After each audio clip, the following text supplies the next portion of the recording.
किसान भाइयों, नरमा की, बीटी कॉटन की या फिर देसी कपास की बिजाई जोरों पर है। किसान कंटिन्यू बिजाई कर रहा है भाई। तो यहाँ पर हमारे साथ में नरेंद्र गोदारा है, नरेंद्र भाई हैं रावतखेड़ा गांव से। इनसे पूरी डिटेल पूछेंगे अब की बार नरमा किस हिसाब से किसान लगा रहा है, कितना लगा रहा है और क्या सॉल्यूशन गुलाबी सुंडी का उसको नज़र आ रहा है या फिर नहीं। तो क्या कुछ सोचकर किसान अब की बार नरमा की बिजाई कर रहा है, कौन कौन सी वैरायटियाँ लगा रहा है। अभी तक हम 5 वैरायटियों के बारे में किसानों से फीडबैक ले चुके हैं, उनके पिछले एक्सपीरियंस के आधार पर। ये 6ठी वैरायटी है अपनी। तो हमारे साथ में भाई साहब हैं, इनसे पूछेंगे। और ये भाई बिजाई कर रहे हैं यहाँ पर टाटा की दिग्गज, टाटा धान्या की जो दिग्गज नाम से वैरायटी आती है। 3-4 सालों से ये वैरायटी मेरे एरिया में तो खूब बिक रही है भाई। पिछले साल एक तरफा लगी हुई थी। अब की बार इसकी बिजाई कितनी होगी वो हम लास्ट में देखेंगे, पता चल जाएगा। फिलहाल बिजाई हो रही है और इसकी सेल फिलहाल अच्छी खासी चल रही है, किसान लगा रहा है, क्योंकि 3-4 सालों से इसका रिजल्ट हमने देखा है। तो चलिए नरेंद्र भाई से बात करते हैं। भाई साहब स्वागत है डियर किसान पर। धन्यवाद भाई साहब। तो अपना थोड़ा सा परिचय बताओ किसानों को। मैं जी नरेंद्र गोदारा, रावतखेड़ा, जिला हिसार, तहसील हिसार। तो नरमा की बिजाई कितने एकड़ में करने की सोच रखी है अब की बार, और पहले कितनी करते थे?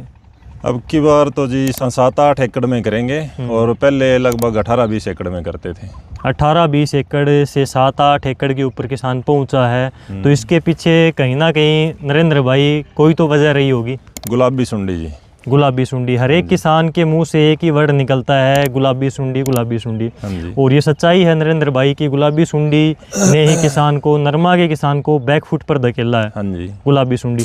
तो गुलाबी सुंडी से बचाव किसान किस प्रकार से कर सकता है? क्या इसका कोई सॉल्यूशन है? किसान ने हर एक हथकंडे अपना कर देख लिए, हर एक स्प्रे करके देख लिया।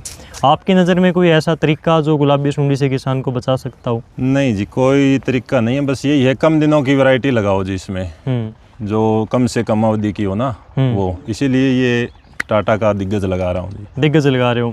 3-4 सालों से नरेंद्र भाई अपने एरिया में, क्योंकि ये मेरा एरिया कह लीजिए, आपका एरिया हिसार क्षेत्र है, तो इस एरिया में पिछले 2-3 सालों से टाटा की दिग्गज एक तरफा बिकी है। हाँ जी। तो इसके पीछे क्या वजह मानते हो? आपने भी पिछले साल लगाई है, उससे पिछले साल भी लगाई है। इसमें जी ये है कि ये एक तो कम दिनों की है अवधि इसकी, कम टाइम की है। कम टाइम की है ये। और दूसरी बात ये है जी, इसका जैसे पौधा है तो वो एक सीधा बढ़ता है, उसके साइड में ब्रांच निकल के उसके टिंडे लगते हैं जी। यानी कि सिंगल ताड़ी चलता है पौधा। सिंगल ताड़ी चलता है, साइड में टिंडों की लड़ियां निकल जाती है। हाँ। और एक इसके पत्ते छोटे होते हैं जी। बिल्कुल। तो इसकी वजह से ये ज़्यादा सघन नहीं होता, खेत थोड़ा खुला रहता है, जिससे गुलाबी सुंडी का प्रकोप कम होता है जी। बिल्कुल। और जितना किसान बीज ज़्यादा डालेगा, पौधों की संख्या ज़्यादा होगी, तो गुलाबी सुंडी का अटैक उतना ही ज़्यादा होगा जी। इसीलिए मैं 1.5 पैकेट बो रहा हूँ अब इसका। 1.5 पैकेट लगा रहे हो। बाकी जब पहली निराई गुड़ाई करते हैं उस टाइम पर हम प्लांट को निकाल सकते हैं को। तो गुलाबी सुंडी का कोई ऐसा आज तक आपकी नज़र में स्प्रे आया हो, कोई किसान ने कहा हो कि भाई ऐसी कोई वैरायटी कि इसमें भाई गुलाबी सुंडी आई ही नहीं मेरे खेत में, चाहे वैरायटी की बात हो चाहे कोई ऐसा स्प्रे आपकी नज़र में आया हो, कोई ऐसा देसी नुस्खा हो? नहीं जी, ऐसा कुछ नहीं है। बस इसमें ये है जी कम से कम दिनों की वैरायटी लगाओ तो उसमें अपना 60-70% टाइम से गुलाबी सुंडी आने से पहले कवर हो जाए। बस वही वैरायटी लगाओ जी उसके अंदर। बिल्कुल। अब की बार नरमा की खेती करने वाले किसानों से जितनी भी हम बात कर रहे हैं, मिल रहे हैं, सभी किसान एक ही बात कर रहे हैं कि भाई गुलाबी सुंडी का कोई तोड़ नहीं है, लेकिन उससे थोड़ा बहुत बचा जा सकता है, नुकसान से बचाव हो सकता है कम टाइम की वैरायटी लगाने। हाँ जी, कम टाइम की वैरायटी लगाने से सुंडी आने से पहले खिल जाए कुछ बस। बिल्कुल। जो जितनी ज़्यादा खिलेगी पहली चुगाई में, जितनी चुगाई हो जाएगी, पिकिंग हो जाएगी, नुकसान उतना ही कम होएगा। और उन्हीं में से एक वैरायटी है टाटा की दिग्गज। कम समय की वैरायटी है, जल्दी खिलती है, जल्दी टिंडे आते हैं। और यहाँ पर नरेंद्र भाई इसकी बिजाई कर रहे हैं। कितने साल से आप लगा रहे हो दिग्गज को? इसको 3 साल से लगा रहा हूँ जी मैं। 3 साल से कंटिन्यू लगा रहे हो।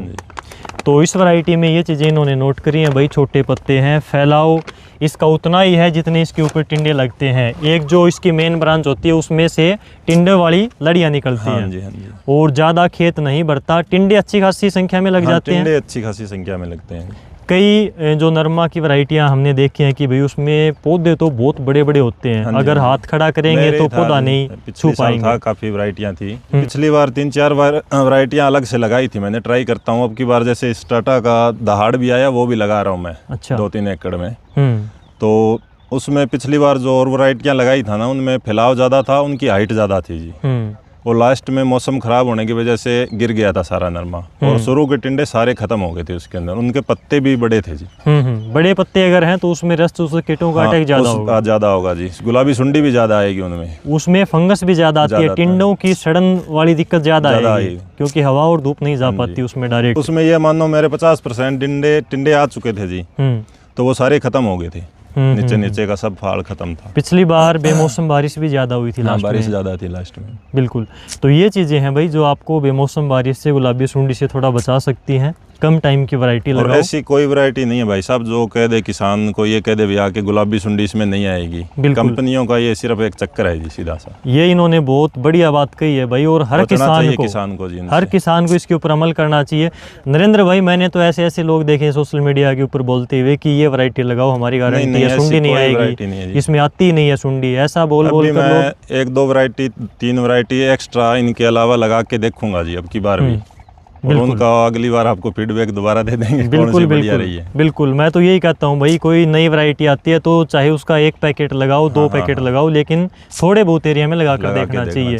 हो सकता है कोई भी वैरायटी अपने खेत में सूट कर जाए, बढ़िया पैदावार निकल आए। जैसे कि मैंने आपको बताया, पिछले 3-4 सालों से टाटा की दिग्गज जो है ये अपने एरिया में काफ़ी ज़्यादा अच्छी पकड़ बनाए हुए है, अपने मौसम के अनुकूल है, मिट्टी पानी के अनुकूल है और अच्छी पैदावार निकालती है। हालांकि गुलाबी सुंडी का इन्होंने बताया, गुलाबी सुंडी में भी ये वैरायटी किसान को कुछ ना कुछ हद तक बचाती है। तो नरेंद्र भाई, जहाँ पर हम बिजाई कर रहे हैं, पिछली बार कौन सी फसल थी और खाद वगैरह कौन सी डाल रहे हो? पिछली बार इसमें ग्वार था जी। खाद आगे ही डालेंगे, डीएपी अब कुछ नहीं डाला जी इसके अंदर। ठीक है। ग्वार की पैदावार कितनी हो जाती है लगभग? ग्वार की जी इस गेहूं की जमीन में तो 10 मन 12 मन बस लास्ट है। ठीक है, वो 4-5 क्विंटल कर लो आप। ठीक है। नरेंद्र भाई, सरसों की अब की बार क्या औसत रही, गेहूं की क्या औसत रही अपने एरिया में और अपने खेत में? सरसों की तो ये मानो जी नहरी ज़मीन में तो है जी 25 के करीब 10 क्विंटल किले की, और गेहूं है जी ये मानो 22-23 क्विंटल बस प्रति एकड़। तो बाकी अब की बार मौसम सरसों के तो अनुकूल था लास्ट तक, थोड़ा सा बीच में सर्दी का प्रकोप रहा, उससे नुकसान थोड़ा सा हुआ है। हाँ, थोड़ा सा है जी, वो कोई ज़्यादा नहीं है। लास्ट में अपने तो यहाँ ओले गिरने से थोड़ा गेहूं में नुकसान है और सरसों में भी है। अच्छा, लास्ट में ओले आए थे। बिल्कुल, सरसों की पैदावार अब की बार जहाँ तक मेरे को आइडिया है अच्छी हुई है, गेहूँ की थोड़ी सी घटी है। बिल्कुल, ये है भाई। तो यहाँ पर नरेंद्र भाई नरमा कपास की बिजाई कर रहे हैं, बीटी कॉटन की 2 एकड़ में यहाँ पर टाटा की दिग्गज लगा रहे हैं, और दहाड़ भी इन्होंने ले रखी है, तो वो भी ट्रायल के लिए ये बोल रहे हैं कि लगा कर देखेंगे। बाकी अलग अलग थोड़ी कई वैरायटियाँ हमेशा ये ट्रायल करते हैं। तो नरेंद्र भाई, इसके लिए आपका बहुत बहुत धन्यवाद।